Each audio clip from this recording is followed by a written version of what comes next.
नमस्कार दोस्तों, मेरे चैनल में आपका स्वागत है। आज मैं आपके लिए प्रेमचंद जी द्वारा लिखी गई कहानी वेश्या लेकर आई हूँ।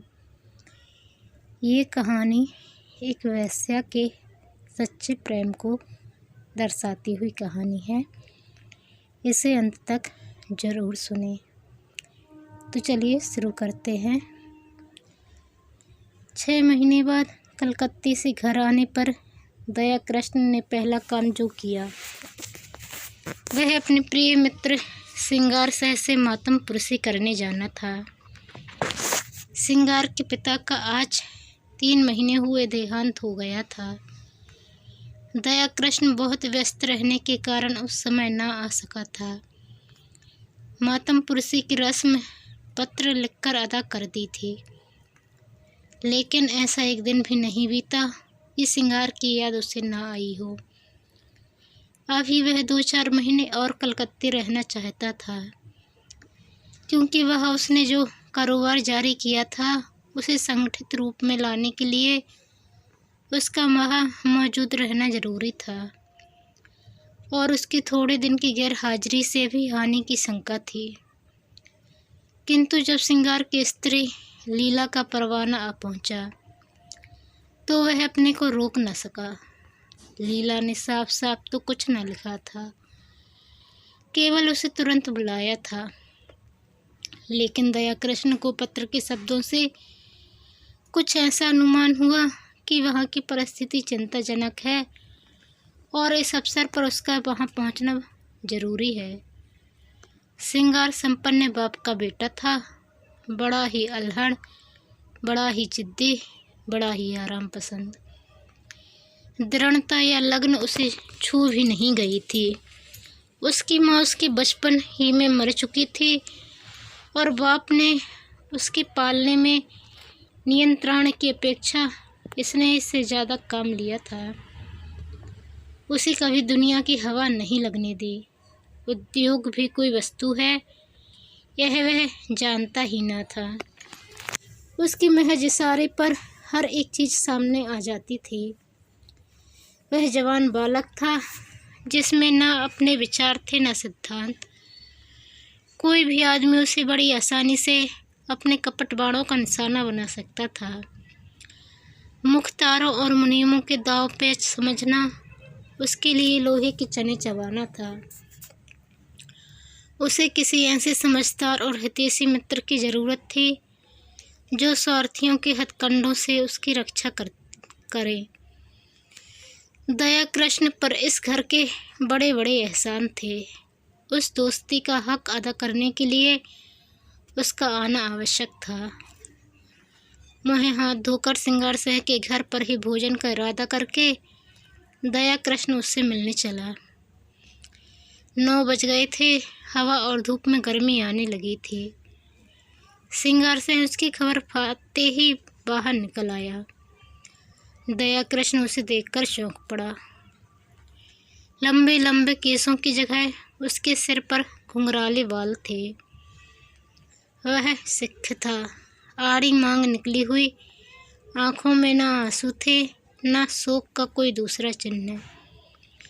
चेहरा कुछ जर्द अवश्य था, पर उस पर विलासिता की मुस्कुराहट थी। वह एक महीन रेशमी कमीज और मखमली जूते पहने हुए था, मानो किसी महफिल से उठा आ रहा हो। संवेदना के शब्द दया कृष्ण के होंठों तक आकर निराश लौट गए। वहाँ बधाई के शब्द ज़्यादा अनुकूल प्रतीत हो रहे थे। सिंगार सह लपक कर उसके गले से लिपट गया और बोला, तुम खूब आए यार, इधर तुम्हारी बहुत याद आ रही थी। मगर पहले यह बतला दो, वहाँ का कारोबार बंद कर आए हो या नहीं? अगर ये झंझट छोड़ आए हो तो पहले उसे तिलांजलि दे आओ। अब आप यहाँ से जाने न पाएंगे। मैंने तो भाई अपना क्याड़ा बदल दिया। बताओ कब तक तपस्या करता? अब तो आए दिन जलसे होते हैं। मैंने सोचा यार दुनिया में आए तो कुछ दिन सैर सपाटे का आनंद भी उठा लो। नहीं तो एक दिन यूं ही हाथ मलते चले जाएंगे, कुछ भी साथ न जाएगा। दया कृष्ण विस्मय से उसके मुँह की ओर ताकने लगा।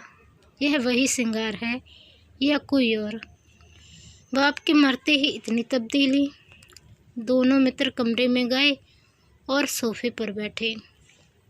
सरदार साहब के सामने इस कमरे में फर्श और मसनद थी, अलमारी थी। अब दर्जनों गद्देदार सोफे और कुर्सियां हैं। कालीन का फर्श है, रेशमी पर्दे हैं, बड़े बड़े आईने हैं। सरदार साहब को संचय की धुन थी, सिंगार को उड़ाने की धुन है। सिंगार ने एक सिगार जलाकर कहा, तेरी बहुत याद आती थी यार, तेरी जान की कसम। दया कृष्ण ने शिकवा किया, क्यों झूठ बोलते हो भाई? महीनों गुजर जाते थे, एक खत लिखने की तो आपको फुर्सत न मिलती थी। मेरी याद आती थी। सिंगार ने अल्हड़पन से कहा, बस इसी बात पर मेरी सेहत का इल्ज़ाम पियो। अरे यार, इस ज़िंदगी में और क्या रखा है? हंसी खेल में जो वक्त कट जाए उसे गनीमत समझो। मैंने तो यह तपस्या त्याग दी, अब तो आए दिन जलसे होते हैं। कभी दोस्तों की दावत है, कभी दरिया की सैर, कभी गाना बजाना, कभी शराब के दौर। मैंने कहा, लाओ कुछ दिन वह बहार भी देख लूं, हसरत क्यों दिल में रह जाए। आदमी संसार में कुछ भोगने के लिए आता है, यही ज़िंदगी के मज़े हैं। जिसने ये मज़े नहीं चखे उसका जीना वृथा है। बस दोस्तों की मजलिस हो, बगल में मासूक हो और हाथ में प्याला हो, इसके सिवा मुझे और कुछ न चाहिए। उसने अलमारी खोलकर एक बोतल निकाली और 2 गिलासों में शराब डालकर बोला, यह मेरी सेहत का जाम है, इनकार न करना। मैं तुम्हारी सेहत का जाम पीता हूँ। दया कृष्ण को कभी शराब पीने का अवसर न मिला था। वह इतना धर्मात्मा तो न था कि शराब पीना पाप समझता। हाँ, उसे दुर्व्यसन समझता था। गंध ही से उसका जी मिचलाने लगा। उसे भय हुआ कि वह शराब का टा चाहे मुँह में ले ले, उसे कंठ के नीचे नहीं उतार सकता। उसने प्याले को शिष्टाचार के तौर पर हाथ में ले लिया, फिर उसे ज्यों का त्यों मेज पर रखकर बोला, तुम जानते हो मैंने कभी नहीं पी, इस समय मुझे क्षमा करो। 10-5 दिन में यह फन भी सीख जाऊंगा। मगर यह तो बताओ, अपना कारोबार भी कुछ देखते हो या इसी में पड़े रहते हो? सिंगार ने आरुचि से मुँह बनाकर कहा, ओह, क्या जिक्र तुमने छेड़ दिया यार। कारोबार के पीछे इस छोटी सी जिंदगी को तबाह नहीं कर सकता। ना कोई साथ लाया है, ना साथ ले जाएगा। पापा ने मर मर कर धन संचय किया, क्या हाथ लगा। 50 तक पहुँचते पहुँचते चल बसे। उनकी आत्मा अब भी संसार के सुखों के लिए तरस रही होगी। धन छोड़कर मरने के फाके मस्त रहना कहीं अच्छा है। धन की चिंता तो नहीं सताती, पर यह हाय हाय तो नहीं होती कि मेरा बात क्या होगा। तुमने गिलास मेज पर रख दिया, जरा पियो, आंखें खुल जाएंगी, दिल हरा हो जाएगा। और लोग सोडा और बर्फ़ मिलाते हैं, मैं तो खालिस पीता हूँ। इच्छा हो तो तुम्हारे लिए बर्फ़ मंगाऊं? दया कृष्ण ने फिर क्षमा मांगी, मगर सिंगार गिलास पर गिलास पीता गया। उसकी आंखें लाल लाल निकल आईं, उल जुलूल बकने लगा। खूब डींगे मारी, फिर बेसुरे राग में एक वाजारू गीत गाने लगा। अंत में उसी कुर्सी पर पड़ा बेसुधा हो गया। सहसा पीछे का पर्दा हटा और लीला ने उसे इशारे से बुलाया। दया कृष्ण की धमनियों में सतगुण वेग से रक्त दौड़ने लगा। उसकी संकोचमय भीरू प्रकृति भीतर से जितनी ही रूपासक्त थी, बाहर से उतनी ही विरक्त। सुंदरियों के सम्मुख आकर वह स्वयं अवाक हो जाता था। उसके कपोलों पर लज्जा की लाली दौड़ जाती थी और आंखें झुक जाती थीं, लेकिन मन उनके चरणों पर लौटकर अपने आप को समर्पित कर देने के लिए विकल हो जाता था। मित्रगण उसे बूढ़े बाबा कहा करते थे। स्त्रियां उसे अरसिक समझकर उससे उदासीन रहती थीं। किसी युवती के साथ लंका तक रेल में एकांत यात्रा करके भी वह उससे एक शब्द भी बोलने का साहस न करता। हाँ, यदि युवती स्वयं उसे छेड़ती तो वह अपने प्राण तक उसको भेंट कर देता। उसके इस संकोच में अवरुद्ध जीवन में लीला ही एक युवती थी जिसने उसके मन को समझा था और उससे सबक सहृदयता का व्यवहार किया था। तभी से दयाकृष्ण मन से उसका उपासक हो गया था। उसके अनुभव शून्य हृदय में लीला नारी जाति का सबसे सुंदर आदर्श थी। उसकी प्यासी आत्मा को शरबत या लेमनेड की उतनी इच्छा न थी जितना ठंडे मीठे पानी की। लीला में रूप है, लावण्य है, सुकुमारता है, इन बातों की ओर उसका ध्यान न था। उससे ज़्यादा रूपवती, लावण्यमयी और सुकुमार युवतियाँ उसने पार्कों में देखी थीं। लीला में सहृदयता है, विचार है, दया है, इन्हीं तत्वों की ओर उसका आकर्षण था। उसकी रसिकता में आत्मसमर्पण के सिवा और कोई भाव न था।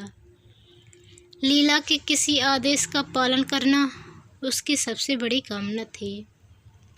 उसकी आत्मा की तृप्ति के लिए इतना काफ़ी था। उसने कांपते हाथों से पर्दा उठाया और अंदर आकर खड़ा हो गया और विस्मय भरी आंखों से उसे देखने लगा। उसने लीला को यहाँ ना देखा होता तो पहचान भी न सकता। वह रूप, यौवन और विकास की देवी इस तरह मुरझा गई थी जैसे किसी ने उसके प्राणों को चूसकर निकाल लिया हो। करुण स्वर में बोला, यह तुम्हारा क्या हाल है लीला? बीमार हो क्या? मुझे सूचना तक ना दी। लीला मुस्कुराकर बोली, तुमसे मतलब? मैं बीमार हूँ या अच्छी हूँ, तुम्हारी बला से। तुम तो अपने सैर सपाटे करते रहे। 6 महीने के बाद जब आपको याद आई है तो पूछते हो बीमार हो। मैं उस रोग से ग्रस्त हूँ जो प्राण लेकर ही छोड़ता है। तुमने इन महाशय की हालत देखी? उनका यह रंग देखकर मेरे दिल पर क्या गुजरती है, यह क्या मैं अपने मुँह से कहूँ तभी समझोगे? मैं अब इस घर में ज़बरदस्ती पड़ी हूँ और बेहयाई से जीती हूँ।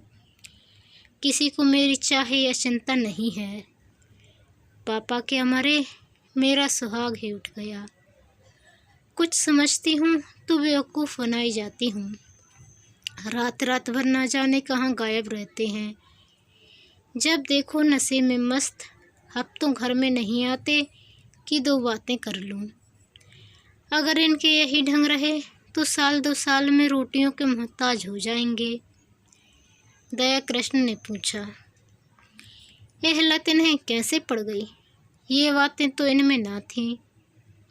लीला ने व्यथित स्वर में कहा, रुपए की बलिहारी है और क्या, इसलिए तो बूढ़े मर मर के कमाते हैं और मरने के बाद लड़कों के लिए छोड़ जाते हैं। अपने मन में समझते होंगे हम लड़कों के लिए बैठने का ठिकाना किए जाते हैं। मैं कहती हूँ तुम उनके सर्वनाश का सामान किए जाते हो, उनके लिए जहर बोए जाते हो। पापा ने लाखों रुपए की संपत्ति न छोड़ी होती तो आज यह महाशय किसी काम में लगे होते। कुछ घर की चिंता होती, कुछ जिम्मेदारी होती, नहीं तो बैंक से रुपए निकाले और उड़ाए। अगर मुझे विश्वास होता कि संपत्ति समाप्त करके वह सीधे मार्ग पर आ जाएंगे, तो मुझे जरा भी दुख न होता, पर मुझे तो यह भय है कि ऐसे लोग फिर किसी काम के नहीं रहते, या तो जेल खाने में मरते हैं या अनाथालय में। आपकी एक वेश्या से आशनाई है, माधुरी नाम है, और वह इन्हें उल्टे छुरे से मोड़ रही है, जैसा उसका धर्म है। आपको यह कब्ज हो गया कि वह मुझ पर जान देती है। उससे विवाह का प्रस्ताव भी किया जा चुका है। मालूम नहीं उसने क्या जवाब दिया। कई बार जी में आया कि जब यहाँ किसी से कोई नाता ही नहीं है तो अपने घर चली जाऊं, लेकिन डरती हूँ कि तब तो यह और भी स्वतंत्र हो जाएंगे। मुझे किसी पर विश्वास है तो वह तुम हो, इसलिए तुम्हें बुलाया था कि शायद तुम्हारे समझाने बुझाने का कुछ असर हो। अगर तुम भी असफल हुए तो मैं एक क्षण यहाँ न रहूँगी। भोजन तैयार है, चलो कुछ खा लो। दया कृष्ण ने सिंगार सिंह की ओर संकेत करके कहा, और यह तो अब कहीं 2-3 बजे चेतेंगे, बुरा न मानेंगे। मैं अब इन बातों की परवाह नहीं करती। मैंने तो निश्चय कर लिया है कि अगर मुझे कभी आंखें दिखाई तो मैं इन्हें मज़ा चखा दूंगी। मेरे पिताजी फौज में सूबेदार मेजर हैं, मेरी देह में उनका रक्त है। लीला की मुद्रा उत्तेजित हो गई। विद्रोह की वह आग जो महीनों से पड़ी सुलग रही थी, प्रचंड हो उठी। उसने उसी लहजे में कहा, मेरी इस घर में इतनी सांसत हुई है, इतना अपमान हुआ है और हो रहा है कि मैं उसका किसी तरह भी प्रतिकार करके आत्मग्लानि का अनुभव न करूँगी। मैंने पापा से अपना हाल छिपा रखा है। आज लिख दूँ तो इनकी सारी मसीखत उतर जाए। नारी होने का दंड भोग रही हूँ, लेकिन नारी की धैर्य की भी सीमा है। दया कृष्ण उस सुकुमारी का वह तमतमाया हुआ चेहरा, वे जलती हुई आंखें, वह कांपते हुए होंठ देखकर कांप उठा। उसकी दशा उस आदमी की सी हो गई जो किसी को दर्द में से तड़पते देखकर वैद्य को बुलाने दौड़े। आर्द्र कंठ से बोला, इस समय मुझे क्षमा करो लीला, फिर कभी तुम्हारा निमंत्रण स्वीकार करूँगा। तुम्हें अपनी ओर से इतना ही विश्वास दिलाता हूँ कि मुझे अपना सेवक समझती रहना। मुझे न मालूम था कि तुम्हें इतना कष्ट है, नहीं तो शायद अब तक मैंने कुछ युक्ति सोची होती। मेरा यह शरीर तुम्हारे किसी काम आए, इससे बढ़कर सौभाग्य की बात मेरे लिए और क्या होगी। दया कृष्ण वहाँ से चला तो उसके मन में इतना उल्लास भरा हुआ था मानो विमान पर बैठा हुआ स्वर्ग की ओर जा रहा है। आज उसे जीवन में एक ऐसा लक्ष्य मिल गया था जिसके लिए वह जी भी सकता है और मर भी सकता है। वह एक महिला का विश्वास पात्र हो गया था। इस रत्न को वह अपने हाथ से कभी न जाने देगा, चाहे उसकी जान ही क्यों न चली जाए। 1 महीना गुजर गया। दया कृष्ण सिंगार सिंह के घर नहीं आया, न सिंगार सिंह ने उसकी परवाह की। इस एक ही मुलाकात में उसने समझ लिया था कि दया इस नए रंग में आने वाला आदमी नहीं है। ऐसे सात्विक जनों के लिए उसके यहाँ स्थान न था। वहाँ तो रंगीले, रसिया, अय्यास और बिगड़े दिलों ही की चाह थी। हाँ, लीला को हमेशा उसकी याद आती रहती थी, मगर दया कृष्ण के स्वभाव में अब वह संयम नहीं है। विलासिता का जादू उस पर भी चलता हुआ मालूम होता है। माधुरी के घर उसका भी आना जाना शुरू हो गया है। वह सिंगार सिंह का मित्र नहीं रहा, प्रतिद्वंदी हो गया है। दोनों एक ही प्रतिमा के उपासक हैं, मगर उनकी उपासना में अंतर है। सिंगार की दृष्टि से माधुरी केवल विलास की एक वस्तु है, केवल विनोद का एक यंत्र। दया कृष्ण विनय की मूर्ति है, जो माधुरी की सेवा में ही प्रसन्न है। सिंगार माधुरी के हास्य विलास को अपना जर खरीद हक समझता है। दया कृष्ण इसी में संतुष्ट है कि माधुरी उसकी सेवाओं को स्वीकार करती है। माधुरी की ओर से जरा भी अरुचि देखकर वह उसी तरह बिगड़ जाएगा जैसे अपनी प्यारी घोड़ी की मंजूरी पर। दया कृष्ण अपने को उसकी कृपा दृष्टि के योग्य ही नहीं समझता। सिंगार जो कुछ माधुरी को देता है गर्व भरे आत्म प्रदर्शन के साथ, मानो उस पर कोई एहसान कर रहा हो। दया कृष्ण के पास देने को है ही क्या, पर वह जो कुछ भेंट करता है वह ऐसी श्रद्धा से मानो देवता को फूल चढ़ाता हो। सिंगार का आसक्त मन माधुरी को अपने पिंजरे में बंद रखना चाहता है, जिसमें उस पर किसी की निगाह न पड़े। दया कृष्ण निर्लिप्त भाव से उसकी स्वच्छंद क्रीड़ा का आनंद उठाता है। माधुरी को अब तक जितने आदमियों से साविका पड़ा है वे सब सिंगार सिंह की ही भांति कामुकी, ईर्ष्यालु, दंभी और कोमल भावों से शून्य थे। रूप को भोगने की वस्तु समझने वाले दया कृष्ण उन सबों से अलग था। साहृदय, भद्र और सेवाशील, मानो उस पर अपनी आत्मा को समर्पण कर देना चाहता हो। माधुरी को अब अपने जीवन में कोई ऐसा पदार्थ मिल गया है जिसे वह बड़ी एहतियात से संभाल कर रखना चाहती है। जड़ाऊ गहने अब उसकी आंखों में उतने मूल्यवान नहीं रहे जितनी यह फकीर की दी हुई तावीज़। जड़ाऊ गहने हमेशा मिलेंगे, यह तावीज़ खो गई तो फिर शायद ही कभी हाथ आए। जड़ाऊ गहने केवल उसकी विलास प्रवृत्ति को उत्तेजित करते हैं, पर इस तावीज़ में कोई दैवी शक्ति है जो न जाने कैसे उसमें सदा अनुराग और पुरस्कार भावना को जगाती है। दया कृष्ण कभी प्रेम प्रदर्शन नहीं करता, अपनी ब्रह व्यथा के रग नहीं अलापता, पर माधुरी को उस पर पूरा विश्वास है। सिंगार सह के प्रलाप में उसे बनावट और दिखावे का आभास होता है। वह चाहती है यह जल्द यहाँ से टले, लेकिन दया कृष्ण के संयत भाषण में उसे गहराई तथा गंभीर और गुरुत्व का आभास होता है।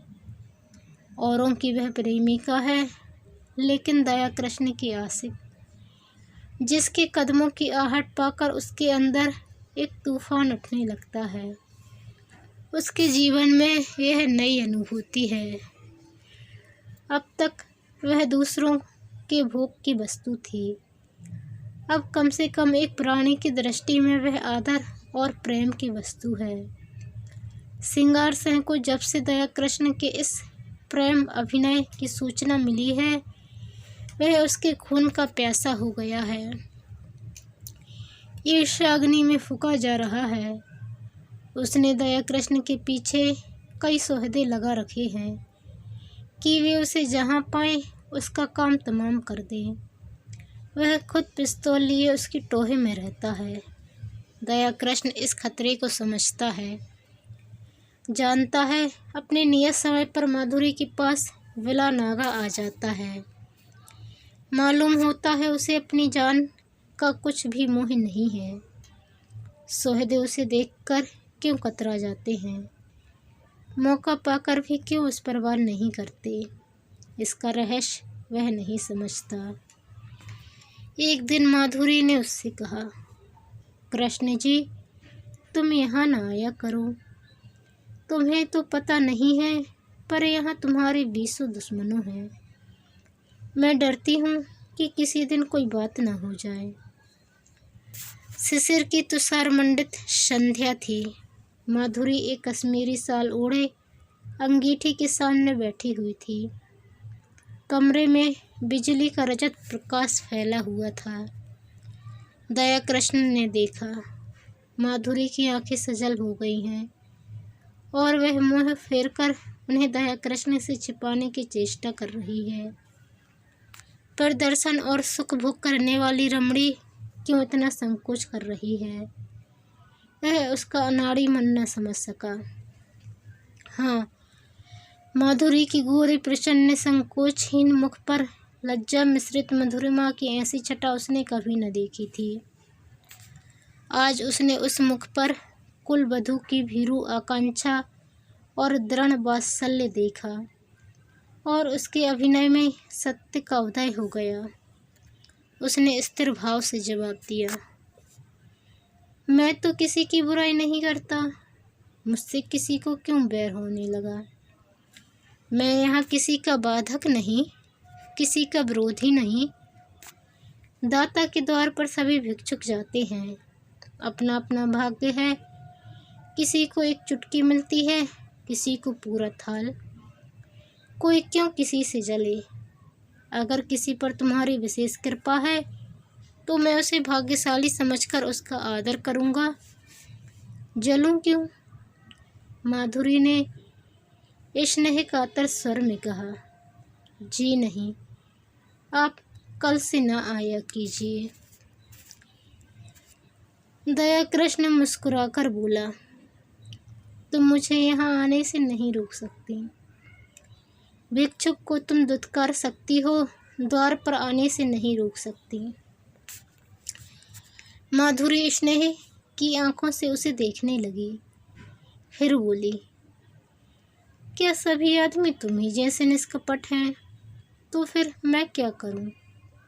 यहाँ ना आया करूं, यह मेरे बस की बात नहीं।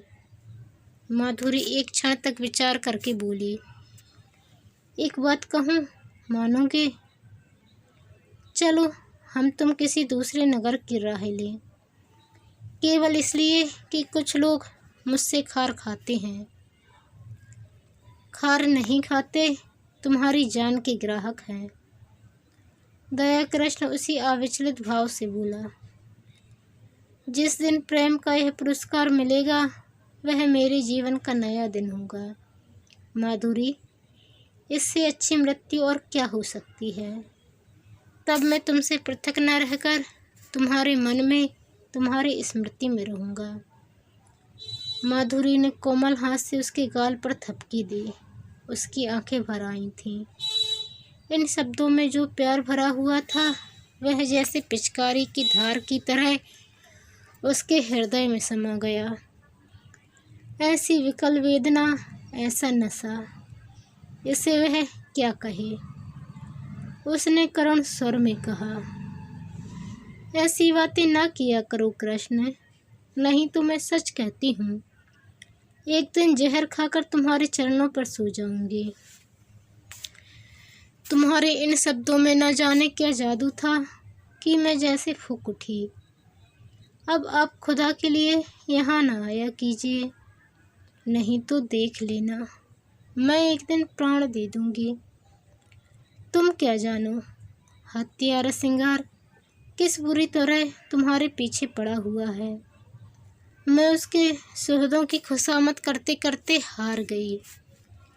कितना कहती हूँ, दया कृष्ण से मेरा कोई संबंध नहीं। उसके सामने तुम्हारी निंदा करती हूँ, कितना कोसती हूँ, लेकिन उस निर्दयी को मुझ पर विश्वास नहीं आता। तुम्हारे लिए मैंने इन गुंडों की कितनी मिन्नतें की हैं, उनके हाथ कितना अपमान सहा है, वह तुमसे ना कहना ही अच्छा है। जिनका मुँह देखना भी मैं अपनी शान के खिलाफ समझती हूँ, उनके पैरों पड़ी हूँ। लेकिन ये कुत्ते हड्डियों के टुकड़े पाकर और भी शेर हो जाते हैं। मैं अब उनसे तंग आ गई हूँ और तुमसे हाथ जोड़कर कहती हूँ कि यहाँ से किसी ऐसी जगह चले चलो जहाँ हमें कोई न जानता हो। वहाँ शांति के साथ पड़े रहें। मैं तुम्हारे साथ सब कुछ झेलने को तैयार हूँ। आज इसका निश्चय कराए बिना मैं तुम्हें न जाने दूँगी। मैं जानती हूँ तुम्हें मुझ पर अब भी विश्वास नहीं है। तुम्हें संदेह है कि तुम्हारे साथ कपट करूँगी। दया कृष्ण ने टोका नहीं, माधुरी, तुम मेरे साथ अन्याय कर रही हो। मेरे मन में कभी ऐसा संदेह नहीं आया। पहले ही दिन मुझे न जाने क्यों ऐसा प्रतीत हुआ कि तुम अपनी और बहनों से पृथक हो। मैंने तुम में वह सील और संकोच देखा जो मैंने कुल वधुओं में देखा है। माधुरी ने उसकी आंखों में आंखें गड़ाकर कहा, तुम झूठ बोलने की कला में इतने निपुण नहीं हो कृष्ण कि वेश्या को बुलावा दे सकूं। मैं न सीलवती हूँ, न संकोचवती हूँ और न अपनी दूसरी बहनों से भिन्न हूँ। मैं वेश्या हूँ, उतनी ही कलुषित, उतनी ही विलासांत, उतनी ही मायाविनी जितनी मेरी दूसरी बहनें, बल्कि उनसे कुछ ज़्यादा। न तुम अन्य पुरुषों की तरह मेरे पास विनोद और वासना प्राप्ति के लिए आए थे, न ही महीनों आते रहने पर भी तुम यूं आलिप्त न रहते। तुमने कभी डींग नहीं मारी, मुझे धन का प्रलोभन नहीं दिया। मैंने भी कभी तुमसे धन की आशा नहीं की। तुमने अपनी वास्तविक स्थिति मुझसे कह दी, फिर भी मैंने तुम्हें एक नहीं अनेक ऐसे अवसर दिए कि कोई दूसरा आदमी उन्हें न छोड़ता, लेकिन तुम्हें मैं अपने पंजे में न ला सकी। तुम चाहे और जिस इरादे से आए हो, भोग की इच्छा से नहीं आए। अगर मैं तुम्हें इतना नीच, इतना हृदयहीन, इतना विलासांधा समझती तो इस तरह तुम्हारे नाज न उठाती। फिर मैं भी तुम्हारे साथ मित्र भाव रखने लगी। समझ लिया, मेरी परीक्षा हो रही है। जब तक इस परीक्षा में सफल ना हो जाऊं, तुम्हें नहीं पा सकती। तुम जितने सज्जन हो उतने ही कठोर हो। यह कहते हुए माधुरी ने दयाकृष्ण का हाथ पकड़ लिया और अनुराग और समर्पण भरे चितवनों से उसे देखकर बोली, सच बताओ कृष्ण, तुम मुझ में क्या देखकर आकर्षित हुए थे? देखो, बहानेबाजी न करना। तुम रूप पर मुग्धा होने वाले आदमी नहीं हो, मैं कसम खा सकती हूँ। दयाकृष्ण ने संकट में पड़कर कहा, रूप इतनी तुच्छ वस्तु नहीं है माधुरी, वह मन का आईना है। यहाँ मुझसे रूपवान स्त्रियों की कमी नहीं है, यह तो अपनी अपनी निगाह है। मेरे पूर्व संस्कार रहे होंगे। माधुरी ने भवे सिकोड़कर कहा, तुम फिर झूठ बोल रहे हो, चेहरा कह देता है। दयाकृष्ण ने परास्त होकर पूछा, पूछकर क्या करोगी माधुरी? मैं डरता हूँ कहीं तुम मुझसे घृणा न करने लगो। संभव है तुम मेरा जो रूप देख रही हो वह मेरा असली रूप ना हो। माधुरी का मुँह लटक गया, रक्त सी होकर बोली, इसका खुले शब्दों में यह अर्थ है कि तुम्हें मुझ पर विश्वास नहीं। ठीक है, वेश्याओं पर विश्वास करना भी नहीं चाहिए। विद्वानों और महात्माओं का उपदेश कैसे न मानोगे? नारी हृदय इस समस्या पर विजय पाने के लिए अपने अस्त्रों से काम लेने लगा। दयाकृष्ण पहले हमले में हिम्मत छोड़ बैठा, बोला, तुम तो नाराज हो जाती हो माधुरी। मैंने तो केवल इस विचार से कहा था कि तुम मुझे धोखेबाज समझने लगोगी। तुम्हें शायद मालूम नहीं है श्रृंगार सेन ने मुझ पर कितने एहसान किए हैं। मैं उन्हीं के टुकड़ों पर पला हूँ, इसमें रत्ती भर भी मुआवला नहीं। वहाँ जाकर जब मैंने उनके रंग ढंग देखे और उनकी साध्वी स्त्री लीला को बहुत दुखी पाया, तो सोचते सोचते मुझे यही उपाय सूझा कि किसी तरह श्रृंगार सेन को तुम्हारे पंजे से छुड़ाऊं। मेरे इस अभिमान का यही रहस्य है। लेकिन उन्हें छुड़ा तो न सका, खुद फंस गया। मेरे इस फरेब की जो सजा चाहो दो, सिर झुकाए हुए हूँ। माधुरी का अभिमान टूट गया। जलकर बोली, तो यह कहिए कि आप लीला देवी की आशिक हैं। मुझे पहले से मालूम होता तो तुम्हें इस घर में घुसने न देती। तुम तो एक छुपी रुस्तम निकले। वह तोते के पिंजरे के पास जाकर उसे पुचकारने का बहाना करने लगी। मन में जो एक दाह उठ रही थी उसे कैसे शांत करे। दया कृष्ण ने तिरस्कार भरे स्वर में कहा, मैं लीला का आशिक नहीं हूँ माधुरी, उस देवी को कलंकित न करो। मैं आज तुमसे शपथ खाकर कहता हूँ कि मैंने कभी उसे उस निगाह से नहीं देखा। उसके प्रति मेरा वही भाव था जो अपने किसी आत्मीय को दुख में देखकर हर एक मनुष्य के मन में आता है। किसी से प्रेम करना तो पाप नहीं है। तुम व्यर्थ में अपनी और लीला की सफाई दे रहे हो। मैं नहीं चाहता कि लीला पर किसी तरह का आक्षेप किया जाए। अच्छा साहब, लीजिए, लीला का नाम न लूँगी। मैंने मान लिया वह सती है, साध्वी है, और केवल उसकी आज्ञा से। दया कृष्ण ने बात काटी, उनकी कोई आज्ञा नहीं थी। ओहो, तुम तो जवान पकड़ते हो कृष्ण। क्षमा करो, उनकी आज्ञा से नहीं, तुम अपनी इच्छा से आए। अब तो राजी हुए। अब यह बताओ, आगे तुम्हारे क्या इरादे हैं। मैं वचन तो दे दूंगी, मगर अपने संस्कारों को नहीं बदल सकती। मेरा मन दुर्बल है। मेरा सतीत्व कब का नष्ट हो चुका है। अन्य मूलवान पदार्थों की तरह रूप और यौवन की रक्षा भी बलवान हाथों से हो सकती है। मैं तुमसे पूछती हूँ, तुम मुझे अपनी शरण में लेने पर तैयार हो। तुम्हारा आश्रय पाकर, तुम्हारे प्रेम की शक्ति से मुझे विश्वास है मैं जीवन के सारे प्रलोभनों का सामना कर सकती हूँ। मैं इस सोने के महल को ठुकरा दूंगी, लेकिन इसके बदले मुझे किसी हरे वृक्ष की छांव तो मिलनी चाहिए। वह छांव तुम मुझे दोगे? अगर नहीं दे सकते तो मुझे छोड़ दो। मैं अपने हाल में मग्न हूँ। मैं वादा करती हूँ श्रृंगार से मैं कोई संबंध न रखूँगी। वह मुझे घेरेगा, रोएगा, संभव है गुंडों से मेरा अपमान कराए, आतंक दिखाए, लेकिन मैं सब कुछ झेल लूँगी तुम्हारी खातिर से। आगे और कुछ न कहकर वह तृष्णा भरे लेकिन उसके साथ ही निरपेक्ष नेत्रों से दया कृष्ण की ओर देखने लगी। जैसे दुकानदार ग्राहक को बुलाता तो है, पर साथ ही यह भी दिखाना चाहता है कि उसे उसकी परवाह नहीं है। दया कृष्ण क्या जवाब दे।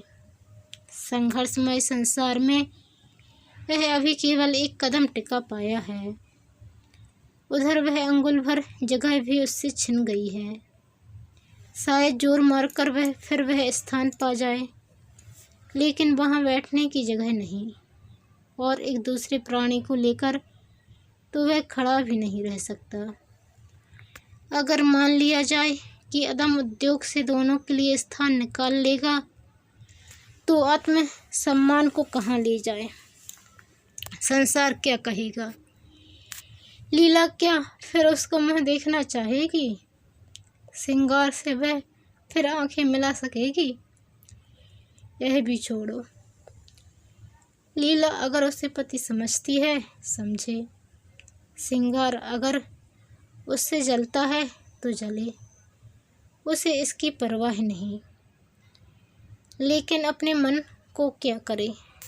विश्वास उसके अंदर आकर जाल में फंसे पक्षी की भांति फड़फड़ा कर निकल भागता है। कुलीना अपने साथ विश्वास का वरदान लिए आती है। उसके साहचर्य में हमें कभी संदेह नहीं होता। वहाँ संदेह के लिए प्रत्यक्ष प्रमाण चाहिए। कुत्सिता संदेह का संस्कार लिए आती है। वहाँ विश्वास के लिए प्रत्यक्ष अत्यंत प्रत्यक्ष प्रमाण की ज़रूरत है।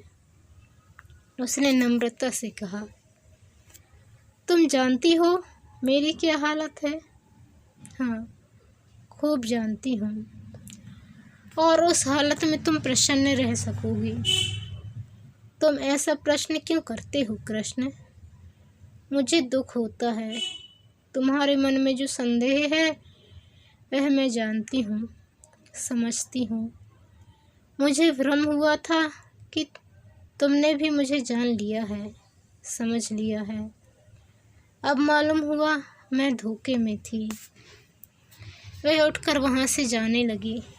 दया कृष्ण ने उसका हाथ पकड़ लिया और प्रार्थी भाव से बोला, तुम मेरे साथ अन्याय कर रही हो माधुरी।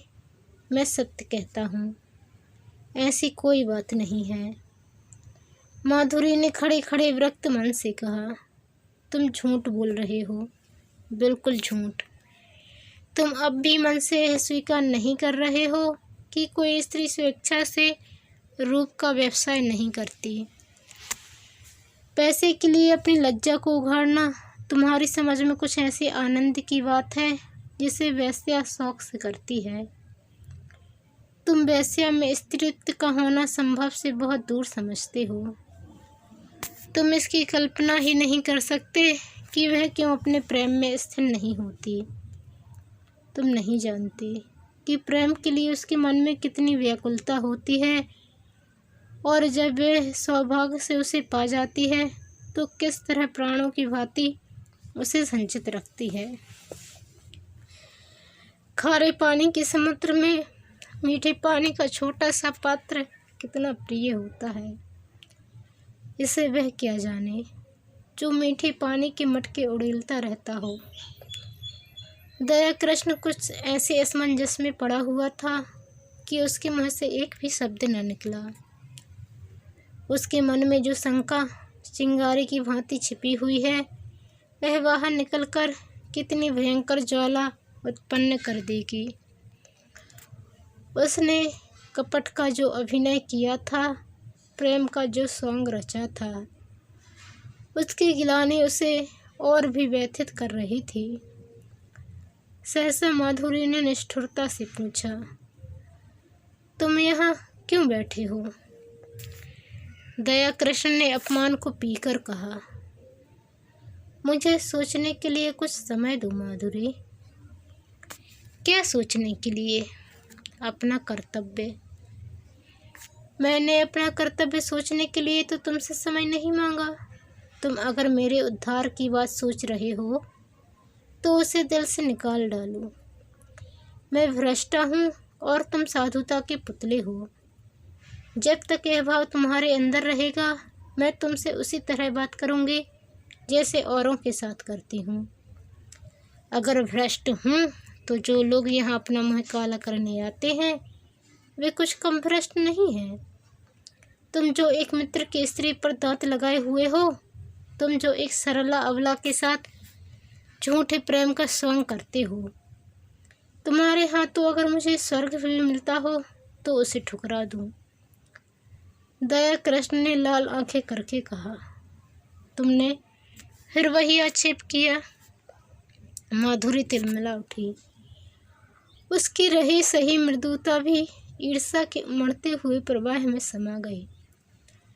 लीला पर आक्षेप भी असह्य है, इसलिए कि वह कुलवधू है, मैं वैश्या हूँ, इसलिए मेरे प्रेम का उपकार भी स्वीकार नहीं किया जा सकता। उसने अविचलित भाव से कहा, आक्षेप नहीं कर रही हूँ, सच्ची बात कह रही हूँ। तुम्हारे डर से बिल खोदने जा रही हूँ, तुम स्वीकार करो या ना करो। तुम लीला पर मरते हो, तुम्हारी लीला तुम्हें मुबारक रहे। मैं अपने श्रृंगार से ही में प्रसन्न हूँ। उद्धार की लालसा अब नहीं रही। पहले जाकर अपना उद्धार करो। अब से खबरदार, कभी भूल कर भी यहाँ ना आना, नहीं तो पछताओगे। तुम जैसे रंगे हुए पतितों का उद्धार नहीं करते। उद्धार वही कर सकते हैं जो उद्धार के अभिमान को हृदय में आने ही नहीं देते। जहाँ प्रेम है वहाँ किसी तरह का भेद नहीं रह सकता। यह कहने के साथ ही वह उठकर बराबर वाले दूसरे कमरे में चली गई और अंदर से द्वार बंद कर लिया। दया कृष्ण कुछ देर वहाँ मर्माहत सा रहा, फिर धीरे धीरे नीचे उतर गया, मानो देह में प्राण न हो। 2 दिन दया कृष्ण घर से न निकला। माधुरी ने उसके साथ जो व्यवहार किया इसकी उसे आशा न थी। माधुरी को उससे प्रेम था, इसका उसे विश्वास था, लेकिन जो प्रेम इतना असहिष्णु हो, जो दूसरे के मनोभावों का जरा भी विचार न करे, जो मिथ्या कलंक आरोपण करने से भी संकोच न करे, वह उन्माद हो सकता है, प्रेम नहीं। उसने बहुत अच्छा किया कि माधुरी के कपट जाल में न फंसा, नहीं तो उसकी ना जाने क्या दुर्गति होती।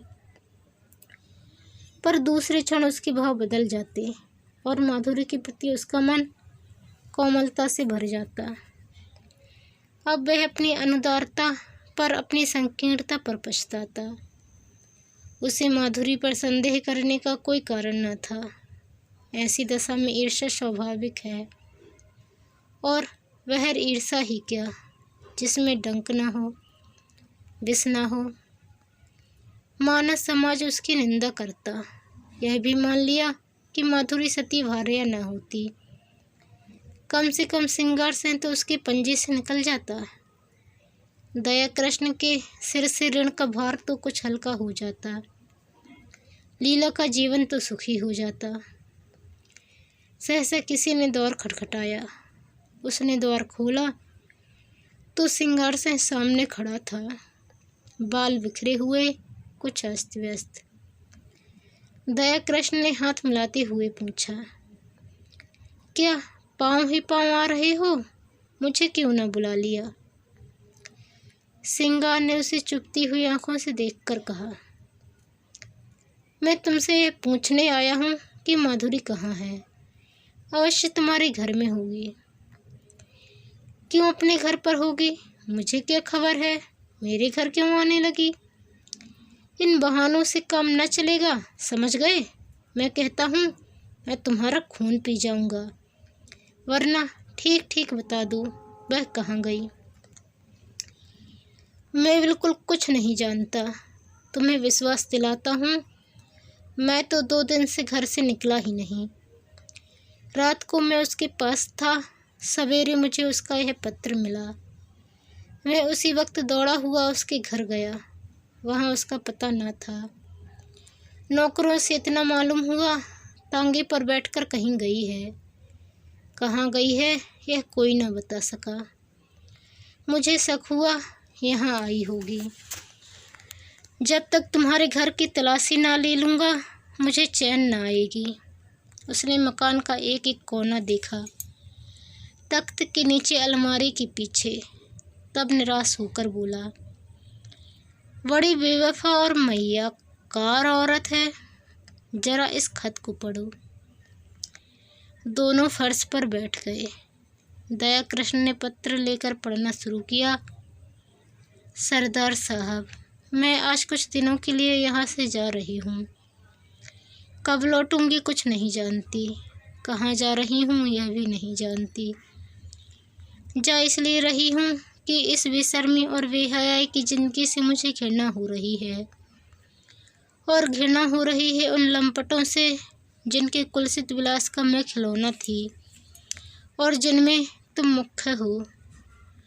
तुम महीनों से मुझ पर सोने और रेशम की वर्षा कर रहे हो, मगर मैं तुमसे पूछती हूँ, उससे लाख गुने सोने और 10 लाख गुने रेशम पर भी तुम अपनी बहन स्त्री को इस रूप के बाजार में बैठने दोगे? कभी नहीं।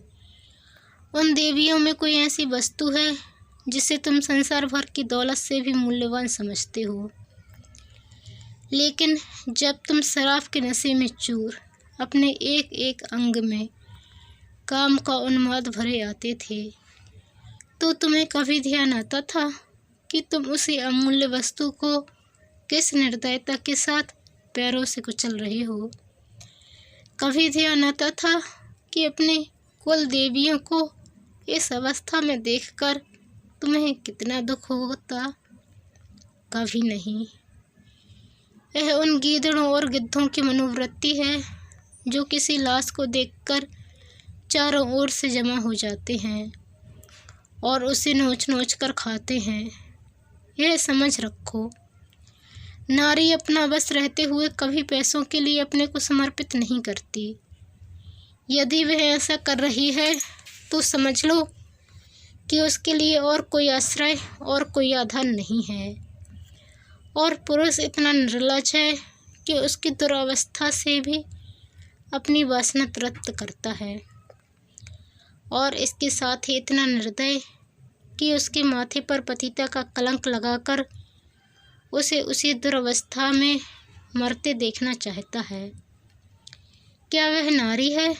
क्या नारीत्व के पवित्र मंदिर में उसका स्थान नहीं है? लेकिन तुम उसे उस मंदिर में घुसने नहीं देते।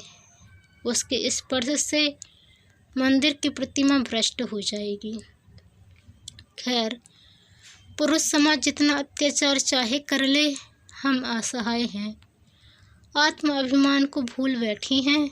लेकिन सहसा सिंगार सेन ने उसके हाथ से वह पत्र छीन लिया और जेब में रखता हुआ बोला, क्या बड़े गौर से पढ़ रही हो? कोई नई बात नहीं, सब कुछ वही है जो तुमने सिखाया है। यही करने तो तुम उसके यहाँ जाते थे। मैं कहता हूँ, तुम्हें मुझसे इतनी जलन क्यों हो गई? मैंने तो तुम्हारे साथ कोई बुराई ना की थी।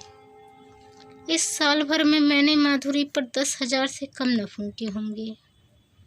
घर में जो कुछ मूल्यवान था वह मैंने उसके चरणों पर चढ़ा दिया, और आज उसे साहस हो रहा है कि वह हमारे कुलदेवियों की बराबरी करे। यह सब तुम्हारा प्रसाद है। 70 चूहे खा के बिल्ली हज को चली। कितनी बेवफा जात है। ऐसों को तो गोली मार दे, जिस पर सारा घर लुटा दिया, जिसके पीछे सारे शहर में बदनाम हुआ। वह आज मुझे उपदेश करने चली है। जरूर इसमें कोई ना कोई रहस्य है, कोई नया शिकार फंसा होगा, मगर मुझसे भाग कर जाएगी कहाँ? ढूंढना निकालूं तो नाम नहीं। कमबख्त, कैसी प्रेम भरी बातें करती थी कि मुझ पर घड़ों नशा चढ़ जाता था। बस कोई नया शिकार फंस गया, यह बात ना हो मुझे मुड़ा लूं।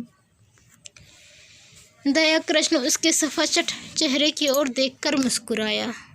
तुम्हारी मूछें तो पहले ही मुड़ चुकी हैं।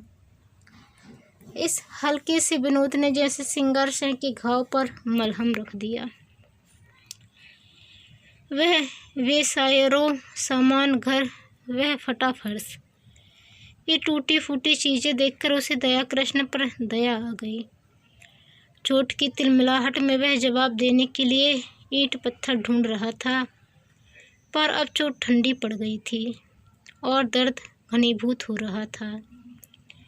दर्द के साथ साथ सौहार्द भी जग रहा था। जब आग ही ठंडी हो गई तो धुआं कहाँ से आता? उसने पूछा। सच कहना, तुमसे भी कभी प्रेम की बातें करती थी?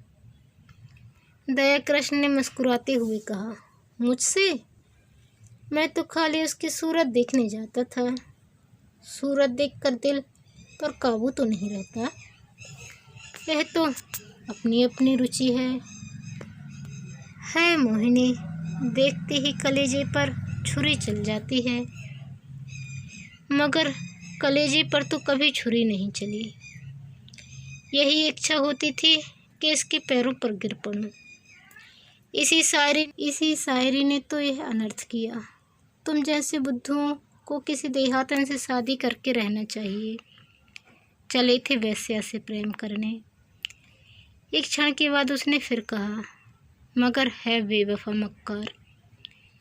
तुमने उससे वफा की आशा की, मुझे तो यही अफसोस है। तुमने वह दिल ही नहीं पाया, तुमसे क्या कहूँ। 1 मिनट के बाद उसने सहृदय भाव से कहा, अपने पत्र में उसने बातें तो सच्ची लिखी हैं, चाहे कोई माने या ना माने। सौंदर्य को बाजारू चीज समझना कुछ बहुत अच्छी बात तो नहीं है। दया कृष्ण ने प्रचारा दिया, जब स्त्री अपना रूप बेचती है तो उसके खरीदार भी निकल आते हैं। और यहाँ तो कितनी ही जातियाँ हैं जिनका यही पेशा है। यह पेशा चला कैसे? स्त्रियों की दुर्बलता से? नहीं, मैं समझता हूँ बिस्मिल्लाह पुरुषों ने ही की होगी। इसके बाद एकाएक जेब से घड़ी निकालकर देखता हुआ बोला, ओहो, 2 बज गए और अभी मैं यहीं बैठा हूँ। आज शाम को मेरे यहाँ खाना खाना, जरा इस विषय पर बातें होंगी। अभी तो उसे ढूंढ निकालना है, वह है कहीं इसी शहर में। घर वालों से भी कुछ नहीं कहा। बुढ़िया नायका सिर पीट रही थी। उस्ताद जी अपनी तकदीर को रो रहे थे, ना जाने कहाँ जाकर छिप रही। उसने उठकर दया कृष्ण से हाथ मिलाया और चला।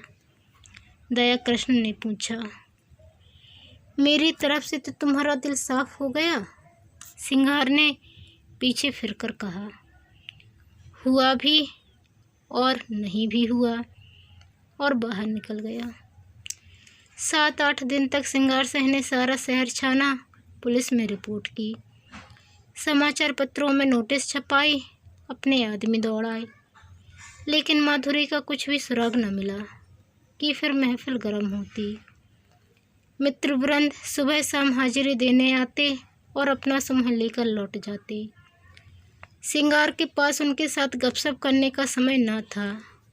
गर्मी के दिन, सजा हुआ कमरा, भट्ठी बना हुआ था, खस की टट्टियाँ भी थीं, पंखा भी, लेकिन गर्मी जैसे किसी के समझाने बुझाने की परवाह नहीं करना चाहती। अपने दिल का बुखार निकाल कर ही रहेगी। सिंगार सिंह अपने भीतर वाले कमरे में बैठा हुआ पैक पर पैक चढ़ा रहा था, पर अंदर की आग न शांत होती थी। इस आग ने ऊपर की घास फूस को जलाकर भस्म कर दिया था और अब अंतःस्थल की जड़ विरक्ति और अचल विचार को द्रवित करके बड़े वेग से ऊपर फेंक रही थी। माधुरी की बेवफाई ने उसके आमोदी हृदय को इतना आहत कर दिया था कि अब अपना जीवन ही बेकार सा मालूम होता था। माधुरी उसके जीवन में सबसे सत्य वस्तु थी, सत्य भी और सुंदर भी।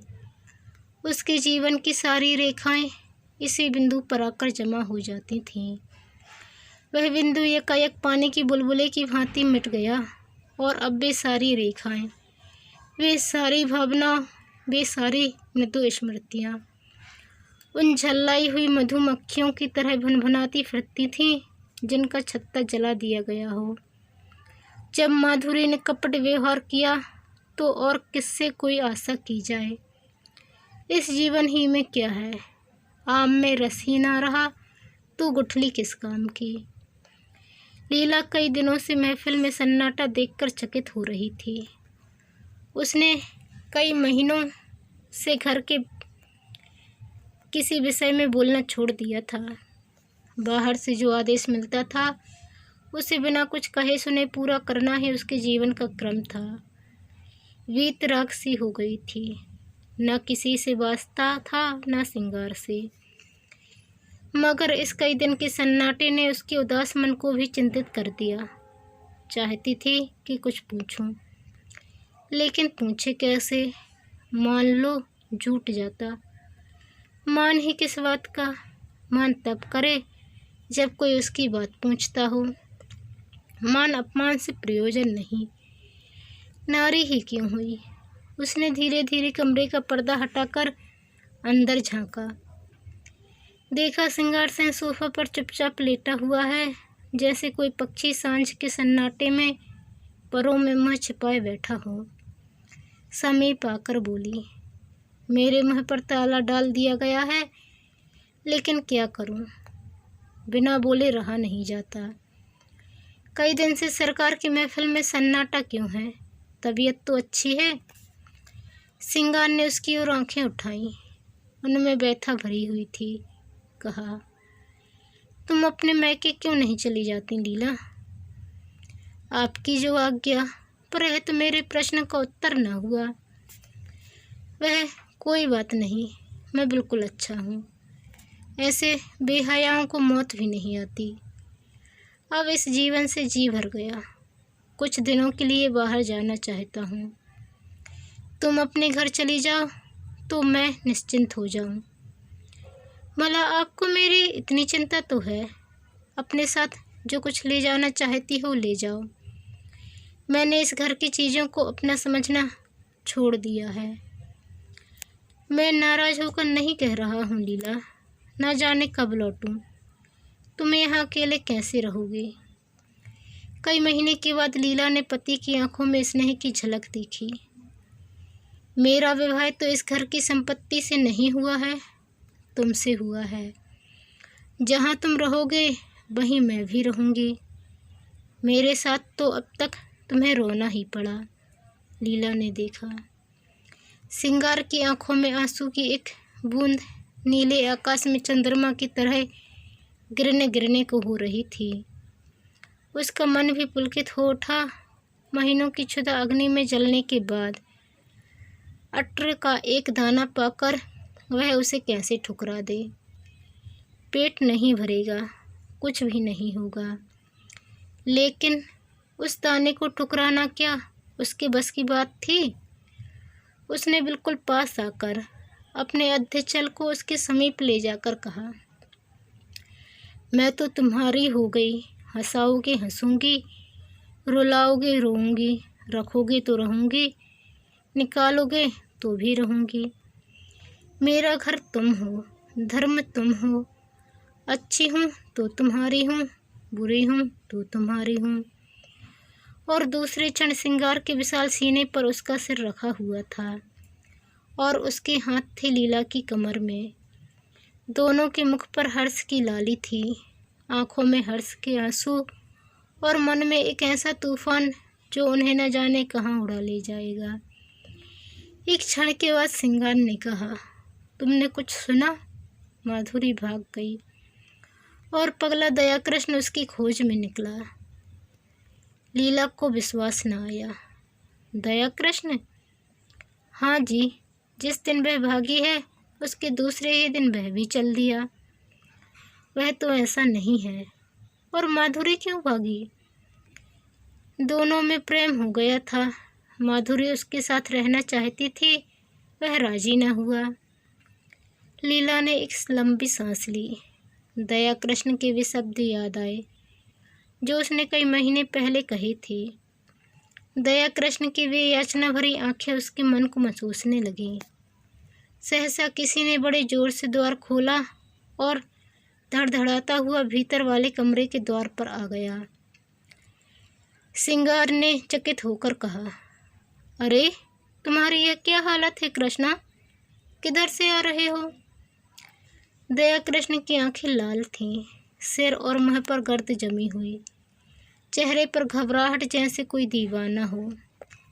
उसने चिल्लाकर कहा, तुमने सुना? माधुरी इस संसार में नहीं रही। और दोनों आंखों से सिर पीट पीट कर रोने लगा, मानो हृदय और प्राणों को आंखों से बहा देगा। Please like share and subscribe my channel.